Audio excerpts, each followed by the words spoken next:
Hello friends, welcome back to my channel. आज एक और वीडियो आपके साथ में शेयर करने के लिए आई हूँ। जो लोग फर्स्ट टाइम मेरी वीडियो को देख रहे हैं, मैं आपको बता देना चाहती हूँ, छोटी छोटी स्टोरीज, पैराग्राफ ऐसे मैं आपके साथ शेयर करती रहती हूँ, जिनसे हम बहुत सारी न्यू वर्ड सीखते हैं, अपनी वोकेबलरी को इम्प्रूव करते हैं।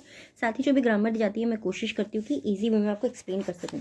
सो येस, आज का हमारा टॉपिक होने वाला है विल पावर के ऊपर, और इसमें जितने भी सेंटेंस आपको देखने को मिलेंगे वो mostly present tense, past tense के रहने वाले हैं। स्टार्ट करते हैं रीडिंग और देखते हैं क्या है इसके अंदर। History is proof that the people who had great willpower achieved success in their life. History यानी कि इतिहास is proof, इतिहास में इस मीन्स है प्रूफ, यानी कि इतिहास गवाह है उस चीज़ का, या इतिहास में ये प्रमाण है दैट कि people who had great will power, people लोग हु हैड जिनमें थी का यूज़ हमने क्यों किया है, क्योंकि यहाँ पे हैड का यूज़ है। ग्रेट विल पावर जिनके अंदर प्रबल इच्छा शक्ति थी, अचीव्ड उन्होंने हासिल किया, सक्सेस उन्होंने सफलता को हासिल किया, in their life, in means में देयर लाइफ इनके उनके जीवन में। तो सेंटेंस को हम कैसे रीड करेंगे, इतिहास गवाह है या इतिहास में प्रमाण है कि जिन लोगों के अंदर प्रबल इच्छा शक्ति थी उन्होंने जीवन में सफलता को हासिल किया। सिंपल। इट स्टैंड्स, स्टैंड्स का मतलब क्या होता है, स्टैंड मीन्स होता है खड़े होना, बट स्टैंड्स का मतलब प्रतीक भी होता है। इट स्टैंड्स एज प्रूफ, यह एक प्रमाण की तरह खड़ा है, या यह एक प्रमाण का प्रतीक है दैट कि नो मैटर, चाहे जो हो, नो मैटर का मीनिंग होता है चाहे जो हो, how hard things got, how hard कितनी भी, थिंग्स गॉट कितनी भी, जो थिंग्स यानी कि चीज़ें हैं, गॉट मतलब मिले, कितनी भी कठिन चीज़ें मिले या कितनी भी खराब चीज़ें मिले, These people did not stop. These people, ये जो लोग थे, did not stop. Did not का यूज़ हम कहाँ पे करते हैं, पास्ट का, जब हमारा इंडेफिनिट टेंस का नेगेटिव सेंटेंस होता है तो डिड के साथ में हम नॉट लगाते हैं। तो इन लोगों ने कभी भी रुके नहीं, ये लोग कभी रुके नहीं। From getting their way, from getter यानी कि पाने के लिए, देयर वे उनका रास्ता पाने से वो कभी नहीं रुके। फर्स्टली, सबसे पहले, we take the example of the, we take हम लेते हैं, टेक यहाँ पे सिंपली यूज हुआ है तो ये हमारा प्रेजेंट का सेंटेंस हो गया। वी टेक हम लेते हैं, the example of the, example यानी कि उदाहरण लेते हैं, ऑफ द यानी कि का, of the father of nation, हम फादर ऑफ नेशन यानी कि राष्ट्र के पिता का उदाहरण लेते हैं। राष्ट्र के पिता कौन है, आप लोग सभी जानते होंगे, महात्मा गांधी उनको बोला जाता है। तो हम सबसे पहले राष्ट्र के पिता महात्मा गांधी का उदाहरण लेते हैं। This legendary figure is a great example of this proverb. This legendary figure, legendary यानी कि ये महान शख्सियत, इज मीन्स है अ ग्रेट एग्जाम्पल, एक महान उदाहरण है, ऑफ दिस प्रोवर्ब, इस प्रोवर्ब यानी कि इस कहावत का ये महान शख्सियत एक ग्रेट यानी कि एक महान उदाहरण है। Simple. Gandhi ji was bent upon, Gandhi ji was means थे, बेंट अपॉन क्या होता है, बेंट अपॉन मीन्स होता है किसी चीज के पीछे पड़े रहना या उस पर तुले रहना, ठीक है। फ्रीइंग इंडिया, तो Gandhi ji was bent upon, Gandhi जो है वो पड़े हुए थे या तुले हुए थे, फ्रीइंग इंडिया को मुक्त कराने में तुले हुए थे। From the shackles of British rules, from मतलब से, शेकल्स होता है बेड़ियों से, of the British rule, British नियम, रूल मतलब क्या होता है, नियम भी होता है, और रूल मीन्स शासन भी होता है, ठीक है। जो ब्रिटिश शासन था उसकी बेड़ियों से इंडिया को मुक्त कराने के पीछे गांधी जी पड़े हुए थे या तुले हुए थे, दोनों आप बोल सकते हैं। वेंट अपॉन हमारा फ्रेजल वर्ब होता है। एंड और सो ही डिड, और ऐसा ही उन्होंने किया, ही डिड उन्होंने किया, कब किया, उन्होंने पास्ट में किया, इसीलिए हमने डिड का यूज किया, ठीक है।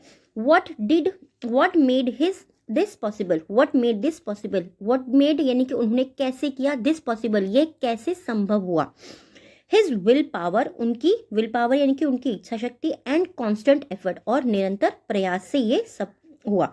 He was very frail physically, he was with a very frail यानी कि वो बहुत कमजोर थे, फिजिकली शारीरिक रूप से वो बहुत कमजोर थे, बट लेकिन his will power was not, लेकिन उनकी इच्छा शक्ति नहीं थी। इसका कहने का मतलब क्या है कि शारीरिक रूप से तो वो बहुत कमजोर थे, बट उनकी इच्छा शक्ति कमजोर नहीं थी। He chose the path of non violence, he chose उन्होंने चुना, द पाथ यानी कि उन्होंने रास्ता चुना, ऑफ नॉन वायलेंस उन्होंने अहिंसा का रास्ता चुना, and still manage to contribute to India freedom, and still और फिर भी, मैनेज यानी कि उन्होंने एक तरह से कामयाबी पाई है, वो उस चीज़ में निरंतर लगे रहे, टू कंट्रीब्यूट यानी कि सहयोग देने में, to India's freedom, India's freedom यानी कि भारत की स्वतंत्रता के में सहयोग बनने में उन्होंने वो कामयाब रहे। वो अहिंसा का उन्होंने रास्ता चुना, उसके बावजूद भी वो भारत की जो है आज़ादी थी उसको सहयोग देने में वो कामयाब रहे। नेक्स्ट अब आगे देखते हैं, we see the same iron will in Martin Luther King. We see हम देखते हैं, the same iron will same इच्छा शक्ति हम देखते हैं, यानी कि आयरन विल यानी कि लोह इच्छा शक्ति हम देखते हैं इन मार्टिन लूथर विल, हम मार्टिन लूथर किंग के अंदर सेम इच्छा शक्ति देखते हैं, यानी कि बिल्कुल वही इच्छा शक्ति हम उनके अंदर भी देखते हैं। This man was the one, this man was the one, यह वह एक व्यक्ति है, रिस्पॉन्सिबल यह वह एक व्यक्ति है जो जिम्मेदार है, फॉर ब्रिंगिंग जो लाने के लिए जिम्मेदार है, सिविल राइट, सिविल राइट यानी कि नागरिक अधिकार लाने के लिए यह वह एक व्यक्ति है जो जिम्मेदार है, to the black people of America, to the black people of America यानी कि जो अमेरिका के जो काले लोग थे या फिर अश्वेत लोग जो थे अमेरिका के, उनके लिए ये नागरिक बिल लाने के लिए यह वे एक व्यक्ति है जो जिम्मेदार है। His will power and determination to end racism, his will power उनकी विल पावर उनकी जो इच्छा शक्ति थी, एंड डिटर्मिनेशन और उनके जो दृढ़ संकल्प था, टू एंड रेकिज्म प्रोक्योर, एंड उसने खत्म किया, रेकिज्म यानी कि जातिवाद को उसने खत्म किया, और प्रोक्योर यानी कि प्राप्त किया, प्रोक्योर मतलब करना होता है प्राप्त करना, किसी भी चीज़ को हासिल करना। हासिल करने के लिए इंग्लिश में बहुत सारे वर्ड्स हैं, आप लोगों ने मेरे वीडियोस में भी देखा ही होगा कि बहुत सारे वर्ड्स का यूज हम करते हैं हासिल करने के लिए। प्रोक्योर्ड फ्रूटफुल रिजल्ट, प्रोक्योर्ड यानी कि हासिल किया या फिर प्राप्त किया, फ्रूटफुल रिजल्ट, फ्रूटफुल यानी कि फलदायक परिणाम उन्होंने हासिल किया। It taught us, it taught us ये हमारा पास्ट का टेंस सेंटेंस हो गया सिंपल।